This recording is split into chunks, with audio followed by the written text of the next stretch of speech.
আসসালামু আলাইকুম বন্ধুরা, কেমন আছেন সবাই? আশা করি আপনারা অনেক ভালো আছেন। তো আমিও অনেক ভালো আছি। তো অনেকদিন পর স্বাগতম আপনাদেরকে আরও একটি নতুন টিউটোরিয়াল ভিডিওতে। তো আজকে ভিডিওতে আমরা দেখব যে কিভাবে একটি প্রফেশনাল ওয়েবসাইট তৈরি করা যায়। তো এই যে পিছে এই যে পেজটি দেখতে পাচ্ছেন, এটা হচ্ছে আমার নিজের ওয়েবসাইট লাইফ ব্লেন্ড আইটি। তো এই ওয়েবসাইটটা আমার তৈরি করা হয়েছে।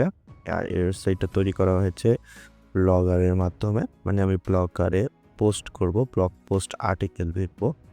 তো আপনারা যারা এরকম ব্লগ পোস্ট আর্টিকেল লেখার জন্য ওয়েবসাইট তৈরি করতে চান, তারা অবশ্যই এই ভিডিও দেখার মাধ্যমে একটা সুন্দর এবং প্রফেশনাল ওয়েবসাইট তৈরি করতে পারবেন।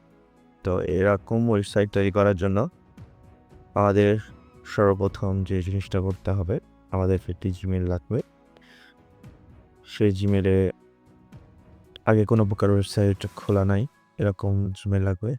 তো আমার এইটা হচ্ছে মেন জিমেল। তো এই জিমেল দিয়ে একটা ওয়েবসাইট খোলা আছে, এই জন্য আমি নেক্সট জিমেল দিয়ে এটা খোলা ট্রাই করব।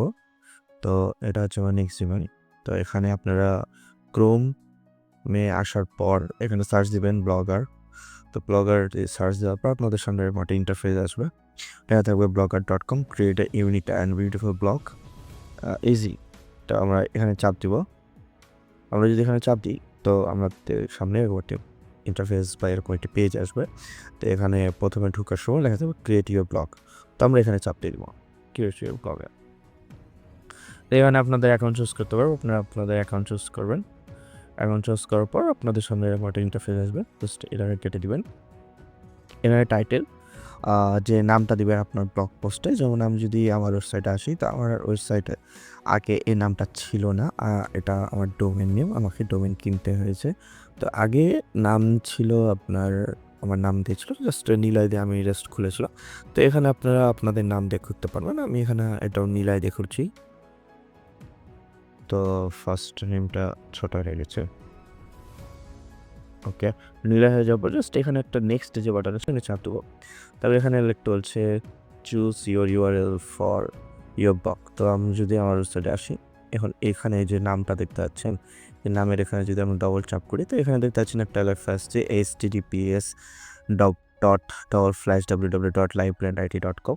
তো এটা হচ্ছে ইউআরএল আমার ওয়েবসাইটের। ইউআরএলটা যদি কাউকে দিই আমি, তাহলে আমার ইউআরএল ক্লিক করে ডাইরেক্ট আমার ওয়েবসাইটে চলে আসো।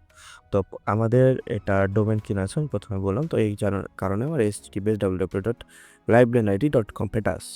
তো আপনাদের ডোমেন কিনতে হবে। তো ওটা ধীরে ধীরে প্রসেস আপনাদেরকে জানাবো। তো ফার্স্টে আমাদেরকে এই অ্যাড্রেসটা তৈরি করার জন্য আমাদেরকে এখানে আমরা দিয়ে দেবো নিলয়। তো ইউআরএল সবসময় ছোটো হাতে দিতে হয়। তো আমি এখানেও নিলয় দিয়ে দিলাম। তো এখানে বলছে sorry this block address is not available, মানে এটা কেউ আগে গিয়ে করা হয়েছে। তো আমি এখানে টু যদি দিই, এটাও নেওয়া হয়েছে দিস ব্লগ। এখানে দেখতে পাচ্ছেন লেখা হচ্ছে this blog address is available. তো আমরা জাস্ট এখানে নেক্সট করে দেবো। আরেকটা বলে দিই, এই যে দেখতে পাচ্ছি নিলয় 2219.blogpost.com, মানে এটা আমাদের এখন পর্যন্ত ব্লগ পোস্টে আছে, এখান থেকে এটা উঠবে না। তো এই জন্য আমাদেরকে আরেকটি কাজ করতে হবে। জাস্ট আমরা যদি এখন নেক্সটে চাপ দিই, তাহলে এখানে বলছে কনফার্ম ইওর ডিসপ্লে নেম। মানে ডিসপ্লে নেম বলতে গেলে এই যে ডিসপ্লে নেমটা দেখতে পাচ্ছেন, এটা ডিসপ্লে নাম না, ডিসপ্লে নেম হচ্ছে এটা লাইভ ব্লেন্ড আইটি। মানে আপনি এখানে আপনার নামও দিয়ে দিতে পারেন। তো আমি এখানে আমার নাম দিয়ে দিচ্ছি। তো এখানে আমি আবারও নিলয়ের নামটা দিয়ে দেওয়ার পর জাস্ট এখানে কিন্তু ফিনিশে চাপ দিই, তাহলে দেখতে পাচ্ছেন প্রসেসিং চলছে। এবং প্রসেসিং শেষ হওয়ার পর আমাদের এখানে একটি নতুন ওয়েবসাইট ক্রিয়েট হয়ে গেছে। তো দেখতে পাচ্ছেন এটা আমাদের একটি ওয়েবসাইট এবং এখানে কোনো প্রকার পোস্ট নাই। এখানে দেখতে পাচ্ছেন লেখা আছে no status available for your blog view, কারণ এখানে কোনো প্রকার পোস্ট করা নাই। তো গুগল আপডেট হওয়ার কারণে এই পপ আপ মেসেজটা আসছে। আমরা যদি ব্লগে চাপ দিই, তো এখানে দেখতে পাচ্ছে যে আমাদের এই অবস্থা ওয়েবসাইটের ভিউ ব্লগ বলতে গেলে বোঝায় এটা হচ্ছে আমাদের ব্লগারের ড্যাশবোর্ড। আমরা যদি ভিউ ব্লগে চাপ দিই, তাহলে আমাদের ওয়েবসাইটের মেইন পেজ যেটা আছে এই পেজে নিয়ে আসবে। তো আপনারাও এখানে যদি ভিউ ব্লগে চাপ দেন তাহলে আপনাদেরও এরকম মেইন পেজে নিয়ে আসবে, কিন্তু এখানে কোনো প্রকার পোস্ট নাই। আমি যদি এখানে নিউ যে পোস্ট আছে এখানে ক্লিক করি, চাপ দিই, তাহলে এখানে একটা পোস্ট ক্রিয়েট হবে। আরেকটা জিনিস মাথায় রাখবেন, এখানে একটি অপশন আছে পেজ।